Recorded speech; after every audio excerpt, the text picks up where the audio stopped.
Atención canal, aficionados de Boca. La noticia de la semana pasada no solo se ha confirmado sino que ha escalado a niveles de crisis institucional. Si pensaron que la venta de Merentiel al Benfica por 18 millones de dólares y el consecuente regreso de Sebastián Villa era solo un rumor jugoso, la realidad es que la operación está en marcha y ha provocado un auténtico sismo en el interior de la Bombonera. Este es el último informe exclusivo y tenemos que hablar de la división, del cisma que esta decisión ha generado. El vestuario de Boca está roto. Una parte de los referentes se siente traicionada por la reincorporación de Villa, y el DT Úbeda, nuestro pobre Úbeda, se encuentra en la encrucijada más dramática de su carrera, con la soga al cuello. La prensa deportiva ya no habla de fútbol, sino de ética y de pragmatismo sucio. Riquelme, nuestro presidente y vicepresidente, el ideólogo de este trueque macabro, se mantiene en un silencio sepulcral, observando el caos que ha creado. Pero su plan, el famoso Plan 2026, ya está en marcha. Hoy vamos a desgranar la reacción de los líderes del plantel, el por qué Úbeda está desesperado por la pérdida de Merentiel, el ruego que le hizo a Riquelme y la razón por la que el regreso de Sebastián Villa es mucho más costoso que los 18 millones que deja la bestia. Suscríbete ahora, comenta con tu opinión sincera y prepárate, porque esta noticia es el golpe más bajo que Boca ha recibido en años. ¿Podrá un vestuario roto ganar la Copa Libertadores? Tu respuesta es el inicio de este análisis. La venta de Miguel Merentiel al Benfica por los 18 millones de dólares de su cláusula se concreta esta semana, sin vuelta atrás. El Benfica, presionado por la inminente salida de un delantero clave, se habla de Gonzalo Ramos o Artur Cabral a la Premier League o la Bundesliga, no quiso negociar. El club portugués, con un ojo clínico para el talento sudamericano, vio en Merentiel la mezcla perfecta de sacrificio uruguayo y olfato goleador. Para Benfica, 18 millones de dólares por un delantero que ya ha demostrado su valía en un club de presión como Boca es un precio justo y libre de riesgo. Para Boca, es una inyección de capital brutal, una ganancia que supera el 400% de la inversión inicial. El problema no es el dinero. El problema es el timín y el reemplazo. Merentiel es la antítesis del ego. Es la humildad hecha gol. Su salida deja un vacío emocional y deportivo que Cavani y el resto del plantel van a sentir profundamente. La bestia se va por la puerta grande, con el aplauso y el reconocimiento de todos. El vacío que deja Merentiel en el esquema táctico de Úbeda es irreemplazable en el corto plazo. Merentiel era el delantero ancla que permitía a Cavani jugar con más libertad, el que desgastaba a los centrales rivales y el que garantizaba la presión alta durante los 90 minutos. Úbeda pierde su herramienta más confiable para el trabajo sucio. La dependencia de Cavani, que ya era alta, se dispara a niveles peligrosos. Si Cavani tiene un bajón físico o un partido errático, Úbeda no tiene un suplente de jerarquía con las mismas características de presión. La llegada de Villa, aunque desequilibrante, no cumple el rol de Merentiel. Villa es un extremo, un puñal por la banda, no un 9 que presiona. Úbeda tendrá que reconfigurar la ofensiva, pasando de una dupla de delanteros móviles a un esquema más abierto, obligando a Zenón y a otros mediocampistas a cargar el área. Esta reconfiguración, en medio de la fase más caliente de la Copa Libertadores, es un riesgo que puede costarle el puesto al joven DT.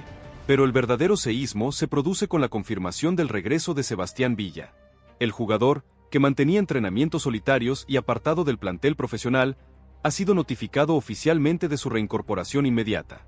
Riquelme y la dirigencia han activado el protocolo de la conveniencia. La postura es clara: Villa es un activo del club, su contrato está vigente y su condena, excarcelable, no impide su actividad laboral. Esta interpretación legal, aunque correcta en el papel, es una bomba de tiempo en la esfera social. El costo ético de este regreso se disparó a niveles críticos cuando la Asociación Las Bosteras, el grupo de hinchas de Boca que defiende los derechos de las mujeres y víctimas de violencia, emitió un comunicado demoledor. El comunicado, viralizado en las redes sociales, acusó a la dirigencia de machismo institucional y de priorizar el dinero y la gambeta por encima de la dignidad y la condena judicial.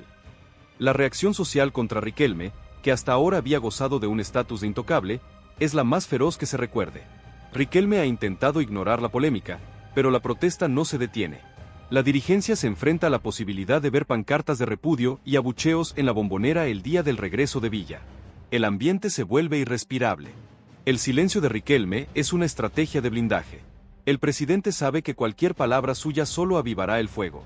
Su silencio es una orden. El tema Villa está cerrado, es una decisión institucional y nadie la cuestiona. Sin embargo, esta estrategia está rompiendo el vestuario. Los referentes, los líderes positivos del plantel, están en una encrucijada moral. Se rumorea que jugadores como Marcos Rojo y Edinson Cavani han expresado su profundo malestar con la decisión. Ellos representan el código de conducta interno, la moral deportiva que el club debe exhibir. La presencia de Villa, un jugador condenado, rompe ese código. La reacción de Cavani es la más observada. El uruguayo, conocido por su ética intachable y su respeto por los valores, no ha emitido ninguna declaración pública, pero su silencio es elocuente. Cavani no es de los que arman escándalos, pero su liderazgo se basa en el ejemplo. Si Cavani y otros referentes deciden mantener distancia de Villa en el vestuario o en los entrenamientos, el plantel se dividirá en dos facciones: los pragmáticos, los que quieren ganar con Villa, y los morales, los que rechazan su presencia por principio. Esta división interna es el peor enemigo que Boca puede tener en la lucha por la Copa Libertadores. Úbeda tendrá que gestionar no solo una crisis táctica, sino una crisis de valores. La reunión de crisis entre Úbeda y Riquelme, que se dio en la intimidad de las oficinas, fue descrita como tensa y dramática. Úbeda, consciente de que no podía revertir la venta de Merentiel ni el regreso de Villa, ambos son órdenes de arriba, se concentró en el único punto que podía negociar, el timín y la gestión del vestuario. Se dice que Úbeda no pidió que no jugara, sino que solicitó a Riquelme un pacto de silencio estricto y un periodo de readaptación sin exposición pública para Villa. Úbeda le habría rogado a Riquelme: dame tiempo para que los chicos lo acepten y para que él se ponga bien físicamente. No lo expongamos en el primer partido. Este ruego es un intento desesperado del DT por salvar la moral del equipo. Pero la reincorporación de Villa también tiene un costo financiero adicional para Boca, que se come parte de los 18 millones de Merentiel. El agente de Sebastián Villa, conociendo la desesperación de Riquelme por recuperar un activo deportivo, puso sus propias condiciones. El rumor que corre por el riachuelo es que Villa exige una compensación económica por el tiempo que estuvo separado del plantel, alegando una pérdida de valor de mercado y una situación de mobbing laboral. Aunque legalmente es cuestionable, la dirigencia estaría dispuesta a ceder para evitar un juicio laboral que se sumaría a los otros problemas del jugador. Este premio por regresar es una cachetada para el resto del plantel y un gasto inesperado que enfurece a la oposición política. La venta de Merentiel no es tan limpia como parece. La oposición política, que venía golpeada por el triunfo financiero de Riquelme en el caso Ceballos, ha encontrado en el regreso de Villa el caballo de batalla perfecto. El ataque es frontal y se centra en la moralidad.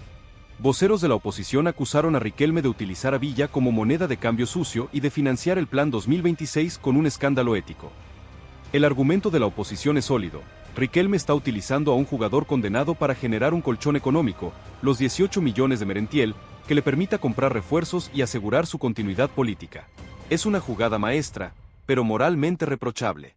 La próxima asamblea de socios será un infierno. Profundicemos en el Plan 2026. La venta de Merentiel y la gestión de otros activos, como los derechos de Medina o Langoni, le darán a Riquelme cerca de 30 o 40 millones de dólares en caja. El objetivo de este dinero, según el plan, es la compra de figuras consagradas en el exterior. El rumor más fuerte ahora se centra en dos posiciones clave que Úbeda ha solicitado: un volante central, un 5 con jerarquía internacional, y un central zurdo de alto nivel para la defensa. Se habla de acercamientos con agentes de jugadores de la selección argentina, Guido Rodríguez, o uruguaya, un zaguero central que juega en la liga italiana. El dinero de Merentiel no se destinará a pagar deudas, se destinará a la inversión deportiva con el objetivo de ganar la Libertadores en el ciclo que culmina en 2026, lo que aseguraría la reelección de Riquelme. El pragmatismo es total, se sacrifica la moral actual por la gloria futura. El contraste con la salida de Merentiel no podría ser mayor. El uruguayo se va a Benfica a hacer una carrera limpia, a seguir creciendo en silencio, con el apoyo de su familia. Villa regresa al ojo de la tormenta, con la presión de tener que ser el salvador deportivo y el chivo expiatorio social. El jugador tiene que estar consciente de que su rendimiento debe ser extraordinario para silenciar las críticas. Un partido flojo de Villa, un error, un gesto desmedido, será amplificado por la prensa y la oposición. El jugador regresa a un ambiente tóxico, donde solo el gol y la gambeta lo salvarán. ¿Podrá un jugador que estuvo inactivo y bajo presión judicial responder a semejante exigencia? Es una de las mayores incógnitas. La hinchada de Boca, la 12, tendrá que tomar una postura definitiva. En los foros y redes sociales, la dicotomía es absoluta. Por un lado, el fanático pasional que recuerda a Villa como el jugador que ganó títulos y que desequilibraba los clásicos.